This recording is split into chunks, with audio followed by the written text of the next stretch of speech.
Hello, Ron and Hermione. Hey. I want to thank you guys for coming back today.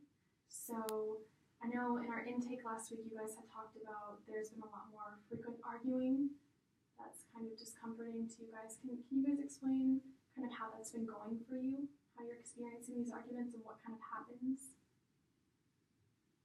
Well, not a whole lot has changed. I still come home after a long day and he'll be on the couch watching TV or on his laptop and hasn't moved an inch seemingly. And so I just start the same cycle of argument. I'll ask him what he's been doing all day and he never really has a satisfying response. Okay. And so there's a little bit of frustration there. Yes. Yeah. And what do you do in that moment? What do you do or say when you see Ron sitting there? Well, I'll just ask him, what have you been doing? And I give him the chance to, explain so I don't have to assume he was being lazy. But his responses indicate that he really kind of has just been lazy all day. And I get frustrated. So you're experiencing it as laziness, and you get frustrated. And then does that frustration build even higher? Yeah. Yeah. Especially after a long day at work, I feel like I've been busting my butt all day and he hasn't done anything. So, it escalates. Okay, and I want to turn to you, Ron. How do you experience that? Do you feel like it's the same kind of issue, or what goes on for you during these arguments? I mean, it's the same thing. She comes in, she gets mad and yells at me. Mm-hmm. But, I'm working too. Just because I'm not at a desk doesn't mean I'm not working. I'm doing research for my next book. I'm writing, and she gives me the opportunity to tell her what I've been doing, but she already has her mind made up when she asks the question. It doesn't matter what I say. She's just going to already assume that I'm being lazy and not doing anything. And what's your response as well? What do you do or say when she comes in and she's like, what's going on, Ron? What are you doing? I mean, I try to tell her what I'm doing and that I'm working and explain it to her, but she just doesn't even want to hear it. So I just go into another room just to be alone because I just want to have my space. Okay, so you're feeling this intensity and she's not really respecting what you're doing and she doesn't think you're doing what you should be doing. Yeah. And so you're kind of getting uncomfortable and maybe a little bit frustrated. Mm-hmm. And so you retreat so that you don't have to continue to feel that uncomfortable feeling and you don't want it to escalate, right? Yeah. Yeah. Okay. So it seems like we're both kind of getting stuck on this piece of how we want things to happen and kind of how we want our lives to come out together. Hermione, I know in the intake you had said that you really value structure and order. You like there to be kind of a schedule for your family so you know what's coming up, you know what to expect. And Ron, you had said that you really like to kind of just go with the flow and be able to have some freedom with what you want to do throughout the day. You don't really want to be confined by any rules throughout the day. Does that sound right to both of you? Can you capture that? Yeah. Okay. So I want to do something. I want to try something. I want to see if you guys can act out a typical argument in front of me. It probably feels a little bit uncomfortable and artificial.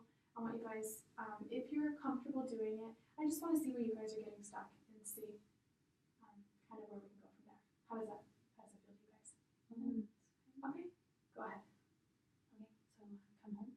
He's on the couch. He hasn't moved. Hi, Ron. Hey. What have you been doing today? Working. Working? Yep. In that spot? Mm-hmm. What are you working on? My next book. How far have you gotten? I'm doing some research for it right now. Okay, do you have like an estimate for when it'll be done? I mean, I don't really, whenever I finish doing the research and when I write it, there's not really like a date that I have set. You didn't do anything else today? I was working, just like you were working. I was working. Hung out with the kids for a little bit. Made them lunch. Okay, so we'll take a break there. And I want to see if we can do something even a little bit maybe more uncomfortable, but there's a reason we're doing it.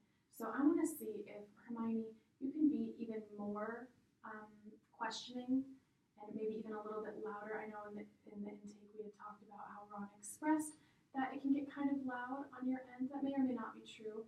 I just want to see if you can amp up whatever you're feeling in this moment towards him. I want you to just amp that up. And Ron, same thing.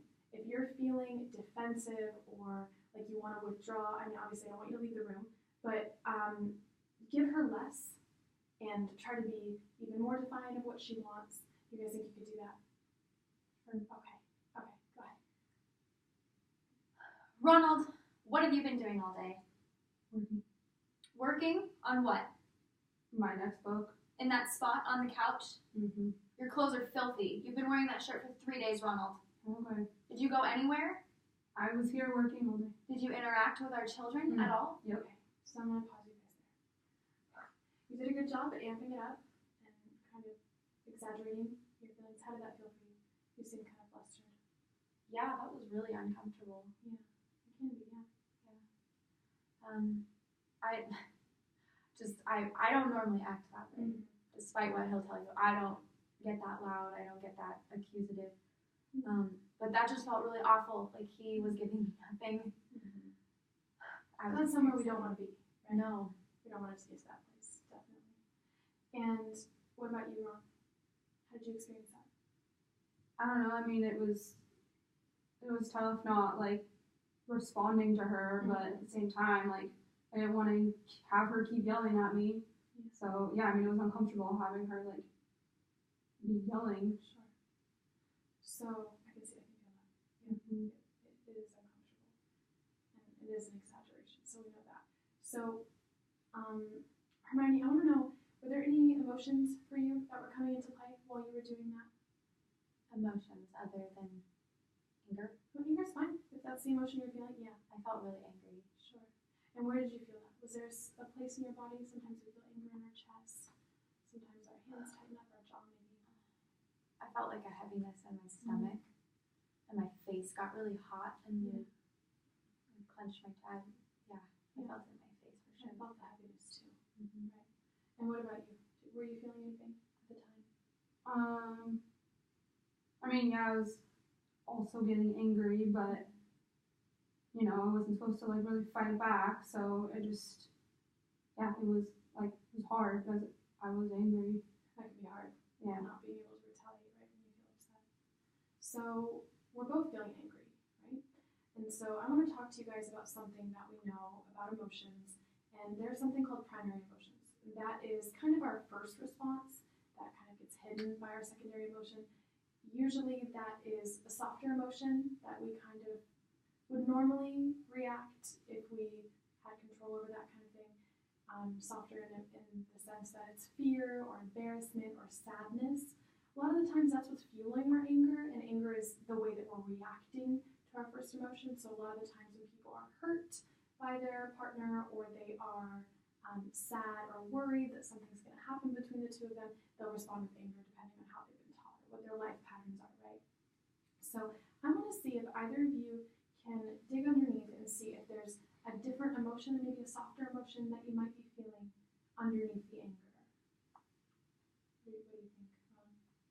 I mean, I don't know. It kind of makes me, I guess, sad a little bit because, you know, I try to, you know, I want to maintain like this calm, peaceful, you know, kind of go with the flow lifestyle. I didn't really have that growing up. So, you know, it's hard when, you know, when someone's trying to change that, and it's, I don't know, it's just like makes me sad that, you know, I'm trying to live this life that I want and someone's like fighting me on it. I think you could tell Hermione that you feel sad and you feel worried that maybe life is going to go back to that chaotic place. I know we talked about your childhood and having 6 siblings and that it got really crazy. There wasn't a lot of alone time, not a lot of downtime. Mm-hmm. And you're feeling maybe sad that it's kind of going back to that place. So can you tell her that? Hermione, I feel, you know, I want to be relaxed and, you know, have peace and go with the flow, and, you know, I didn't have that growing up, so, you know, when you come in yelling at me and, you know, calling me lazy, it, you know, it makes me sad that, you know, I'm not gonna be able to have, you know, my, like, peaceful life. Yeah. The life that you wanted that you didn't really have when you were younger. Mm-hmm. Right? Did you hear him? What do you think about what he said? I did hear you. I haven't really thought of it in that way in terms of your childhood and trying not to fall back into that. Mm-hmm. And I can relate with that, you know. You feel sad, I guess my underlying emotion is probably fear. Fearful that my life is going to be how it was as a child as well. It was, you know, not structured, it was chaotic for different reasons because I didn't have my family to rely on like you did. I had parents that we were poor and a lot of times I ended up kind of in the role of taking care of them, and I'm fearful that it's going to turn into that with our family. I don't want to just be the primary caretaker. I want to feel like we're in it together. I want to feel like you're just as, you know, focused on success and on structure and at least some sort of stability, if nothing else. And do you hear what she's saying too? I want to appreciate that you validated him, and did you hear that part that she understands where you're coming from? Yeah. And do you also see where she's coming from? Yeah, no, yeah, I get it. It's kind of, you know, same with me where. Can you tell her? Oh, yeah. You know, I get where you're coming from too, where, you know, you don't want your life to be like it was in your childhood, and, you know, neither do I, but I guess, like, what we want are just, like, different things. Yeah.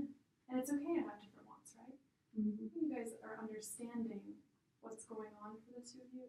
It can soften the blow a lot, I think, when you know where each other is coming from. Do you guys feel like you have that? At least for this topic right now, you kind of understand where it's coming from. Yeah. Do you still feel as angry? No, really. No. Okay. You guys did a really beautiful job, and what we just did was build empathy. When we came in the room, we didn't have a lot of empathy right away, right? We felt really far apart from each other, not a lot of middle ground. So I want you guys to work on this. We only have a few minutes left, so I'm going to give you something to leave with. I want you guys to work on this throughout the week. If you find yourself getting really stuck and there's not a lot of middle ground, even about other things, try to think about what's going on for you underneath that anger or resentment or whatever big, heavy emotion you're feeling. Try and see what you can pick out underneath. And if you need to take some time apart, a few minutes, and kind of gather your thoughts, calm your body down, and then figure out what's going on for you and come back. If that's helpful, you can try that. And then I also want to give you guys a homework piece that I have in my bag. I'll bring it out for you guys. And what I want you to do is I want you to write down some of the positive behaviors you see in each other throughout the week. Save it for the session. We'll go over it. And I think you guys are going to be surprised about how many things you can really admire about each other. And I think that will, again, help to build us a little bit closer, a little bit more empathy. So what do you think about that? Sounds good. Yeah. Okay, great. So I'll see you guys next week. All right. Okay. Hopefully that's better. Yeah. Oh, no. Oh, gosh.